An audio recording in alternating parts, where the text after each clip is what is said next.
The following video is a fictional geopolitical scenario inspired by real-world tensions. Characters and events are dramatized for storytelling purposes. I need you to picture something. It is 2:16 in the morning. You are asleep. Your daughter is safe in another country. Your husband is next to you.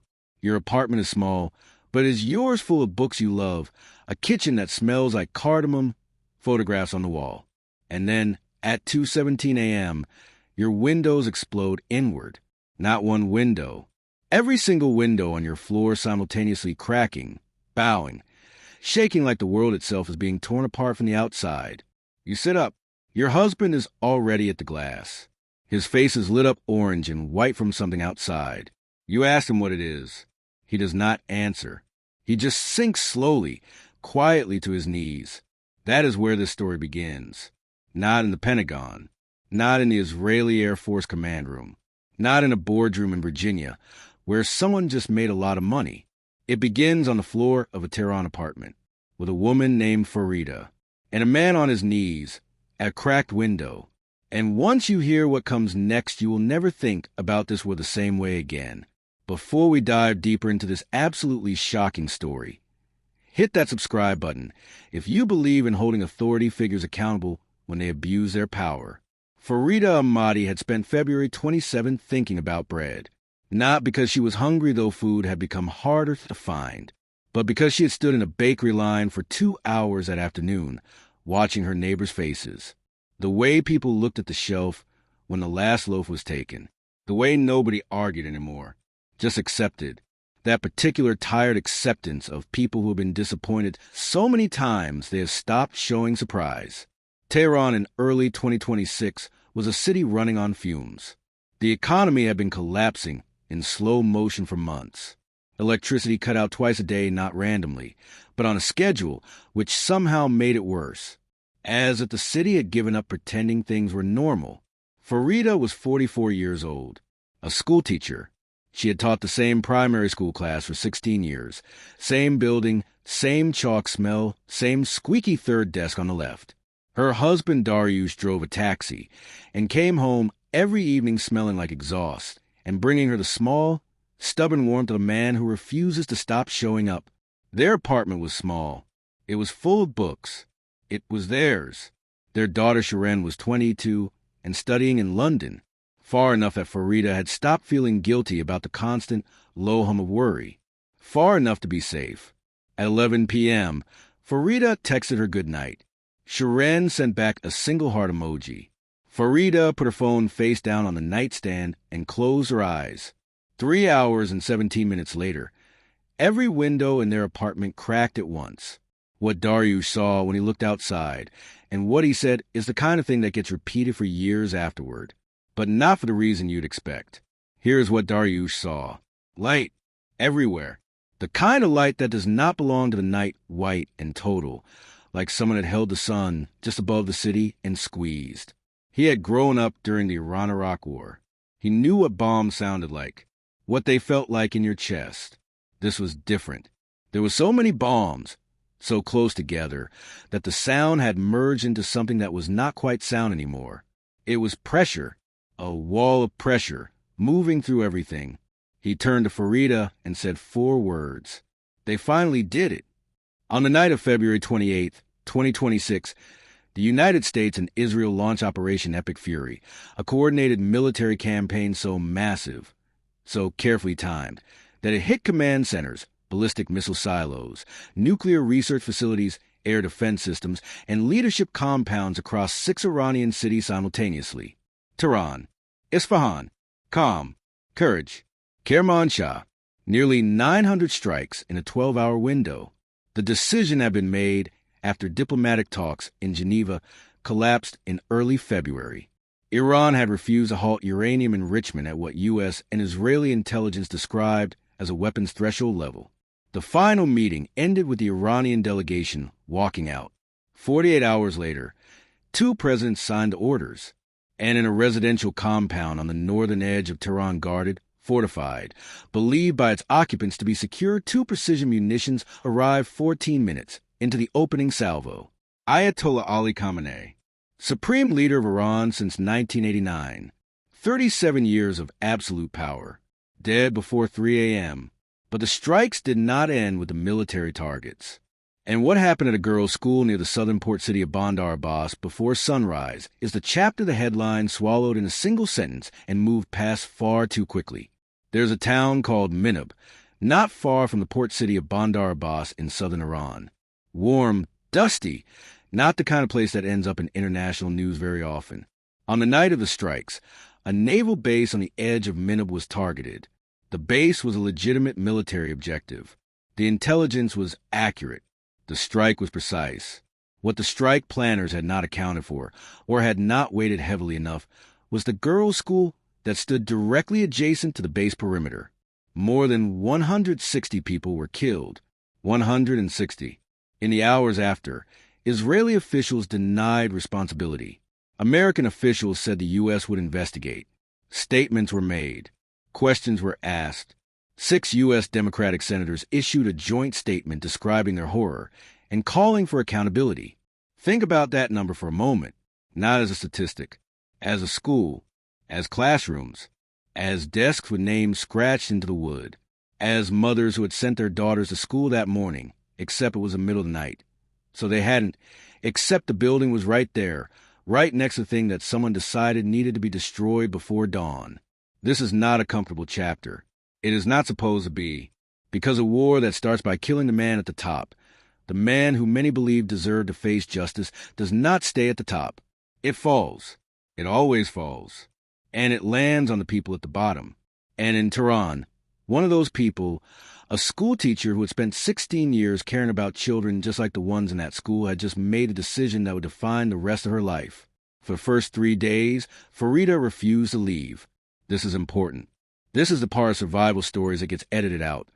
The part where the person who eventually escapes first chooses, stubbornly and completely reasonably, to stay. Because leaving is not just a physical act. It is a statement. It means admitting that the life you built here, the school, the neighbors, the books, the smell of cardamom, is not coming back. Not yet. Maybe not for a long time. Farida taught children. She believed in the power of a building where learning happened.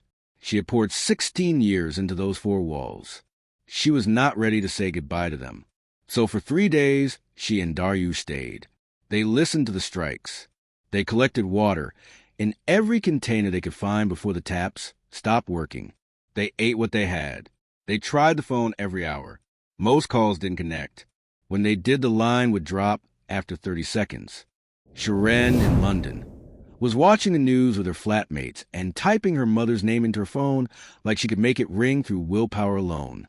It was on the 4th day that the thing happened which changed Farida's mind. Not the bombs. Not the water running out. A knock on the door. Then the sound of boots on the stairs. Then the door to the apartment across the hall belonging to a retired civil engineer named Mr. Hosseini, who had lived there for 22 years opening, and then silence, and then not opening again. Nobody saw where they took him. Nobody on the floor asked out loud. But in the silence of a building full of people pretending not to hear, Farida looked at Dariush and Dariush looked at Farida. She started packing within the hour. 1 bag each. Documents. Savings. Phone charger. A photograph of Shiren. And 1 book. A Hafez poetry collection her mother had given her. Its spine held together with tape and decades of love. But the road to the Turkish border, 600 miles through a country at war with itself, was about to show her things she had never prepared for. The first checkpoint was 20 minutes outside Tehran. Farida had rehearsed what she would say. She was visiting her sister in Tabriz. She had her teacher's ID, her national identity card, and Dariush's taxi license. She spoke calmly, clearly, the way you speak when you know that panic is the single most dangerous thing you can put on your face. The soldier who approached their car was young, maybe 20 years old. His uniform was too large for his shoulders. His hands, she noticed immediately, were shaking, not from aggression, from fear. He was just as scared as she was. He looked at the documents, then at the 2 bags in the back, then at Dariush. Long pause. The kind of pause that has too many possible endings. Where are you going? To my sister's, in Tabriz. Another pause. Farida could hear her own heartbeat, and then the soldier leaned forward, quietly, almost conspiratorially. Don't take the main road after Kazvin. There's been fighting near the junction. Take the mountain road. It's longer, but it's safer. He handed back their documents. He waved them through. Farida didn't breathe for 3 full minutes. Didn't speak for 5. She stared at the road and thought about a 20-year-old boy with shaking hands who, in the middle of a war, still managed to find his decency. She never learned his name, but she made a promise to herself right there that if she ever got out, she would tell his story, because the world only hears about the ones who do harm. It almost never hears about the ones who quietly choose not to. The mountain road was longer, but what was on it was something no checkpoint warning could have prepared either of them for. Farida had expected the mountain road to be empty. It was the opposite. As far as she could see in both directions, across the winding switchbacks of the road northwest of Kazvin, through the thin gray light of early morning, there were people. Hundreds of them, maybe thousands, on foot, in cars, on motorcycles, pushing bicycles loaded with bags. An old man pulling a wheeled suitcase across gravel with one hand, holding a child's hand with the other. All of them moving in the same direction. All of them wearing the same expression. Not panic, not grief exactly, but something quieter and more final. The look of people who have accepted that something is over and have not yet decided what comes next. A man knocked on their car window. He was wearing a suit jacket over a tracksuit, dressed for 2 different days at once. He had been walking for 11 hours, he said. Did they have water? Farida gave him the last full bottle they had. She didn't hesitate, didn't calculate, just handed it over. Then she saw the child, a girl, maybe 7 years old, asleep on the grass at the edge of the road. Her mother sat next to her, not sleeping, not moving, just sitting, staring at the horizon with the eyes of someone who has stopped expecting the horizon to offer anything. Farida stopped the car. Dariush looked at her. "We have room," she said. It was not a question. It was not a discussion. It was Farida being, in the middle of a war, exactly who she had always been. They made room. The woman they helped into back seat who would not give her last name, whose husband had been arrested, who was clutching a children's book to her chest like it was the most important object on earth, was about to change the entire shape of this story. Her name was Nasreen. The child was Layla, 4 years old. She fell back asleep within minutes of getting in the car, one cheek pressed against the window, one small fist curled under her chin. Nasreen sat behind Farida and said very little for the first hour. She had the posture of someone who has been careful for a long time, measured, contained, every word placed deliberately. Her Farsi was educated, precise, the kind you learn in a university, not a classroom. She wore a wedding ring, but no husband. When Farida gently asked, Nasreen looked out the window. Just looked, for a long moment. "He was taken," she said, "in January." Farida did not push. She understood what taken meant. But somewhere around the second hour, somewhere in the gray mountains northwest of Kazvin, with Layla asleep and Dariush focused on the road, and the silence between them becoming something almost like trust, Nasreen said something that made Farida's hands go cold. She said her husband had worked in the communications ministry. Before he was arrested, he had told her something about Geneva, about why the diplomatic talks had really fallen apart. It was not, he had told her, because Iran refused to negotiate. It was because someone had made sure the talks would fail. And she had proof, photographed, on her phone, hidden inside the children's book she had not let go since she left her apartment. Farida turned around slowly and looked at this woman she had known for 2 hours. This woman with a 4-year-old daughter asleep on the seat beside her. This woman whose husband had been arrested for knowing too much. "Who knows you have this?" Farida asked quietly. Nasreen looked at her. "Nobody," she said. "Yet. 600 miles away, on a different road in a different country, a French diplomat was working tonight on something she believed could stop the war if only she could find someone willing to listen. Ambassador Claire Fontaine had not slept in 40 hours. She was 61 years old, 32 years in international diplomacy. She had sat in rooms where men with weapons were convinced they were right, and she had talked them out of the room, and then out of the weapons on more occasions than she was allowed to publicly discuss. She had been trying to make those calls since the first night of the strikes. Washington, Tel Aviv, Moscow, Beijing, the UN. Every call had gone the same way, politely, firmly, been told to stand down. The operation was proceeding. Diplomacy had been exhausted.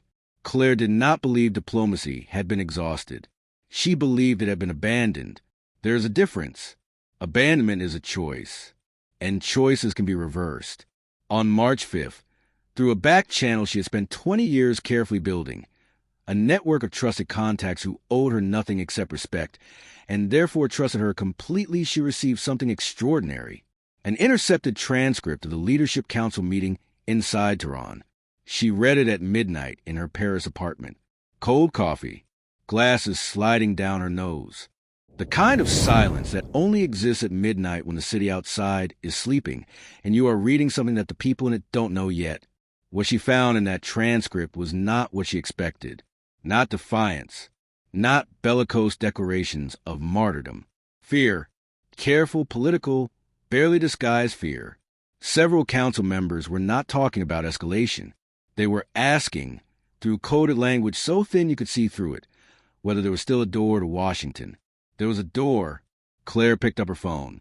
But the person she needed to go through first, the advisor who sat between her and the Secretary of State, had built his entire career on making sure that door stayed shut. And what he said to her when she walked into his office with a transcript is the moment this story turns. He did not stand up when she came in. That was the first thing. He looked at the transcript for 30 seconds carefully, practiced 30 seconds of a man performing consideration, and then slid it back across the desk. Stalling tactic, he said. Read it again, Claire said. I don't need to read it again. I've seen this playbook before. They signal openness to buy time to regroup. We don't bite. Claire sat down across from him. She had done this before, sat across from men who had made up their minds and were simply waiting for the conversation to end so they could continue what they'd already decided. She did not give him the satisfaction. The supreme leader is dead, she said. The government is fragmenting. These are not hardliners asking for a pause. These are pragmatists asking for a way out. And if you're wrong, if I'm wrong, you lose 2 days. She leaned forward. But if I'm right, and you do nothing, you will spend the rest of your career explaining why you chose war when peace was on the table, in writing, on the record, in front of a congressional committee. Silence. I'll consider it, he said. Claire stood up, buttoned her jacket, and walked out his office without another word. She already knew he would not consider it. She had known before she walked in, which was why, on the way down in the elevator, she dialed the Secretary of State's private number directly. The phone rang twice. And what the Secretary of State said from an administration that had just launched the largest military operation in 20 years stopped Claire in the middle of the lobby. Send me everything. All of it. You have 6 hours. That was it. No preamble. No politics. No caution. Claire stood in the lobby of a building in Paris at 11:30 at night and felt something she had not felt in 10 days of making calls that went nowhere. She felt the specific, precise electricity of a door opening. She went back upstairs. She worked through the night. She built a framework, not a peace deal, nothing that ambitious, but proposal for a 72-hour humanitarian pause. Just 72 hours. Long enough for aid corridors to open. Long enough for a back channel to form. Long enough for the fragile voices inside that leadership council to be heard before they were drowned out by the ones who want to keep fighting. She sent it at 4:47 a.m. Paris time, and at that exact moment, on a mountain road in northwestern Iran, with the sun just beginning to come up over the ridge, Farida's car was approaching the Turkish border. Nasreen was awake in the back seat, holding Layla, who had finally stopped coughing. Dariush had been driving for 15 hours. His eyes were red. He had said almost nothing for the last 3 hours, but he was still driving. The border crossing appeared at the top of a hill. A long queue of cars. Thousands of people on foot. Cold morning air. The sound of generators. And it was moving. But getting through the border was only the beginning. What was waiting on the other side, and who would find Nasreen before she found them was a twist that connected a car on a mountain road to a boardroom in Virginia. The Turkish border officer was a woman. Her name was Hannah. She was efficient and kind in the specific way of someone who has processed 3,000 traumatized people in 5 days and decided, consciously, not to let the volume erode the individual. She processed Farida and Dariush in 40 minutes. She flagged Nasreen, no documentation for the absent husband. Farida spoke on her behalf, steadily and clearly, the way you speak for someone who has run out of words. Hannah made a note. Let them through. On the other side, white tents, Red Cross vests, the smell of incense soup and disinfectant, the sound of multiple languages, Farsi, Turkish, Kurdish, English layering over each other like a radio finding its signal. Farida's first request was a phone charger. She called Shirin. Shirin answered before the first ring finished. They spoke for 4 minutes. Barely any sentences completed.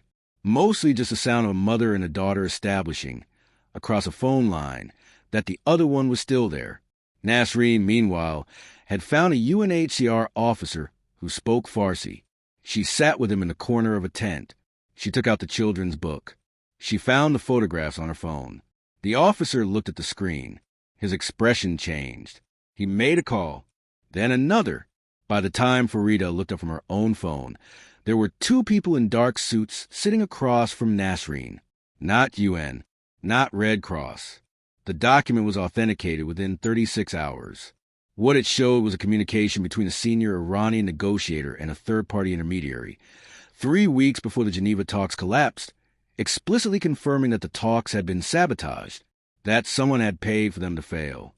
The name attached to the money was not Iranian. It was a private defense contractor, based in Virginia, with 9 figures in Pentagon contracts and a very specific financial interest in ensuring that no diplomatic solution to the Iran nuclear question ever reached the table. A deal meant no war. No war meant no contracts. People had died for a balance sheet. The CEO of that company had been scheduled to testify before the Senate the morning the document became public. By the time the hearing was called to order, his lawyer was already on the phone. And by the time Claire Fontaine heard about the document, the 72-hour humanitarian pause she had spent all night drafting was already being accepted by both sides. At 3:17 p.m. Eastern Time on March 6, the story broke publicly. By 5 p.m., it was on the front page of every major publication on Earth. By 5:30 p.m., the CEO had canceled his Senate testimony. By 6 p.m., congressional investigators had issued a subpoena. And at 6:22 p.m., the White House and the Interim Iranian Leadership Council jointly announced a 72-hour humanitarian pause. The bomb stopped. In Tehran, people stood in their apartments and waited for the next sound. When it didn't come when the pause stretched from 1 minute into 5, and then into 10, some of them cried. Some of them just stood very still. Some of them, particularly the young ones, went outside, not to celebrate, just to feel the air. In a white tent at a Turkish border crossing, Farida sat outside on a plastic chair. Dariush sat next to her. He had found a cup of tea somewhere and split it between 2 paper cups. They didn't talk. They didn't need to. They just sat there, shoulders touching, in the enormous quiet of a war that had, for exactly this moment, paused.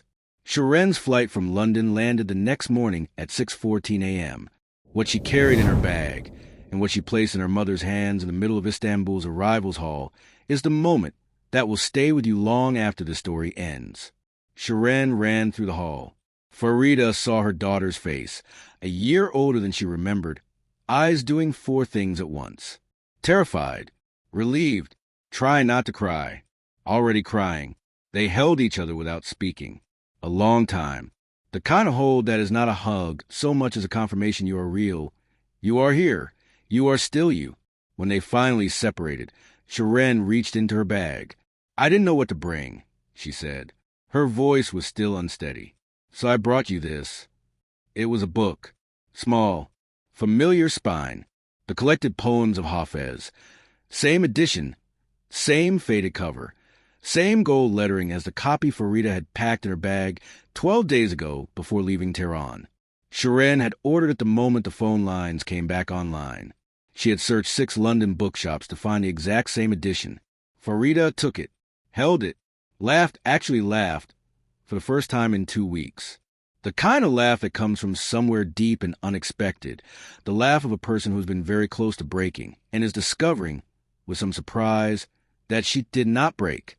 She held the book to her chest and looked at her daughter and her husband and the white morning light coming through the airport windows. Behind them, through the glass, the sky was ordinary blue. Just sky. No smoke. No light from fires. Just sky. But Farida knew, all 3 of them knew, that this was not the end. The war had paused, not ended. The investigation had begun, not concluded. The rebuilding had not even started. And for the million questions this story leaves open, there's only one answer that matters right now. As of March 9th, 2026, the following is true.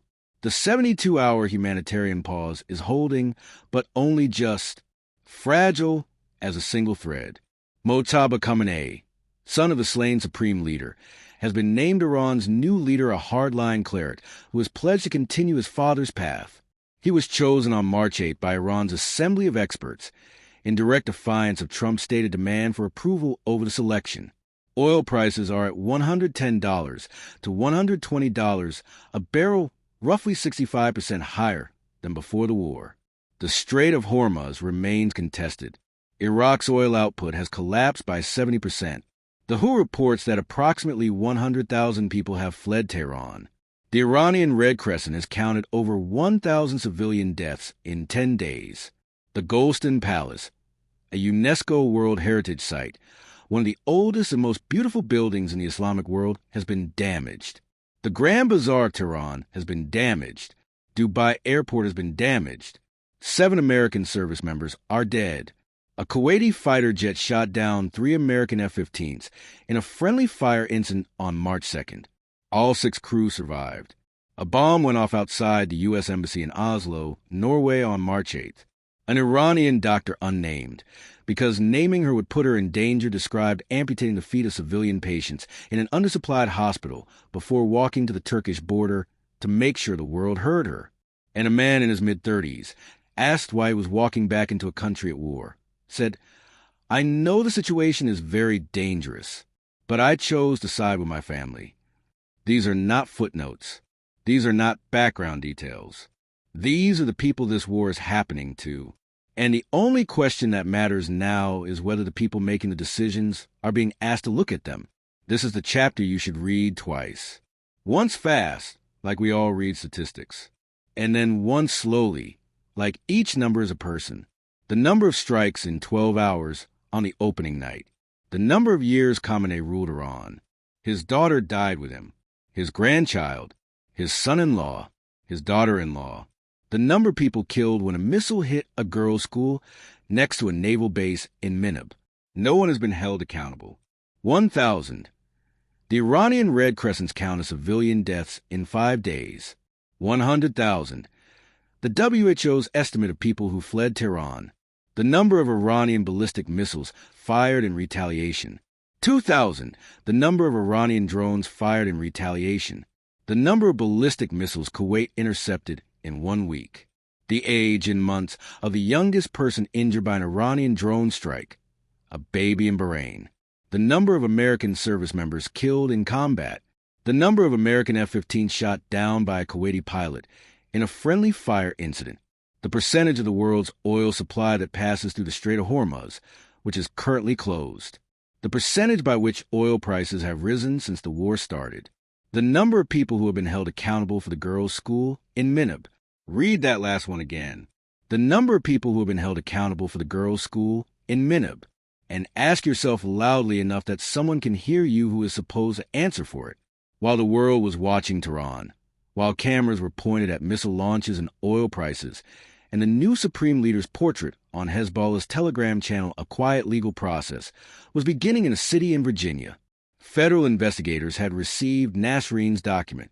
They had authenticated it. They had traced the money through the shell company. They had identified the contractor. They had a name.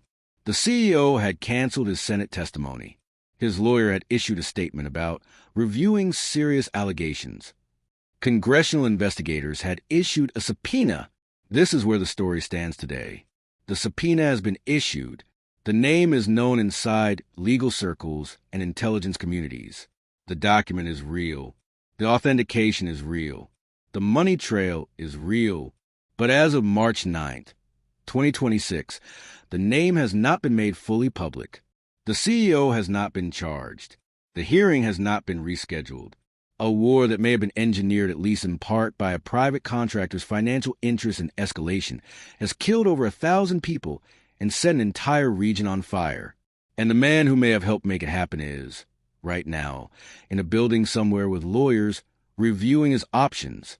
The law moves slowly, but it does move. And what happens next in that Virginia courtroom? When it happens will be the biggest story of 2026. There is a thing that happens with wars in the news cycle. The first week, wall-to-wall coverage. Every strike, every retaliation, every price spike, every political statement. The numbers are staggering, so the coverage is staggering to match. The second week, slightly less. Other news pushes in. Domestic politics, sport, entertainment.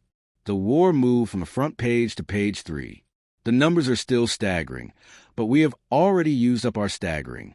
By the fourth week, updates, brief, below the fold, and then the ordinary people, the ones who are not generals or presidents or oil traders, disappear from the story entirely. Not because their lives got better, just because the cameras moved. Farida is in a Turkish reception camp right now. She does not know when she can go home. She does not know if the school is still standing. She does not know if her neighbors are safe. She woke up this morning in a tent with her daughter and her husband and her 2 books, because Sharon brought one, and Farida brought one. So now they have 2, and she made tea on a camp stove and looked at the mountains. The unnamed doctor went back into Iran. She is still working. She is still performing amputations on civilians with diminishing supplies, in a hospital that shakes when the pause is tested. The man who walked back through the gate is somewhere inside Iran right now, looking for his family. We do not know if he found them. Officer Tillman, the fictional version of 1,000 real whistleblowers, made a choice to tell the truth when it would have been easier and safer not to. In every war, in every institution, there are people who make that choice. They almost never get a headline. And on a road northwest of Kazvin, there's a 20-year-old soldier with shaking hands who told a woman to take the mountain road. Nobody knows his name. He deserves to be remembered anyway. Here is what accountability does not look like. It does not look like a press conference. It does not look like a statement from a lawyer. It does not look like an investigation that takes 3 years and produces a report that nobody reads and changes nothing. Here is what accountability actually looks like from the ground level, from the people who cannot afford not to care. It looks like Nasreen clutching a children's book that contains evidence of a crime that killed more than 1,000 people and refusing to throw it away, and trusting a woman she met on a mountain road and handing it to the right person at the right moment. It looks like Claire Fontaine dialing a number at midnight in a Paris lobby after the man who was supposed to help her told her to go home. It looks like a doctor walking back into a war zone and then walking out just long enough to make sure you heard what she saw. It looks like 6 senators issuing a statement about a girls' school that everyone else had already moved past. It looks like a journalist at a Turkish border who wrote down the exact words of a man crossing back into Iran. I know the situation is very dangerous, but I chose to side with my family and made sure those words were published because they deserve to exist in the record. Accountability is not always loud. It is not always fast. It is not always satisfying. But it is always made of ordinary people who decide, in their own small and enormous ways, not to look away. And that in every story on this channel is exactly what we are here to do. Farida's classroom is 3 streets from her apartment in Tehran. She does not know if it is still standing. She thinks about it every morning. The squeaky 3rd desk on the left. The window that never closed all the way. The way the afternoon light came in at an angle that made the whole room look golden for exactly 45 minutes a day, if you were lucky enough to be there. She thinks, someday, the war is not over. The pause is holding, but only barely. Oil is still at $100 plus a barrel. The strait is still contested. The new supreme leader has pledged no surrender. The legal case around the contractor is moving forward, slowly. The question of who answers for the girls' school in Minab is still open, embarrassingly, infuriatingly open. But Farida is alive. Dariush is alive.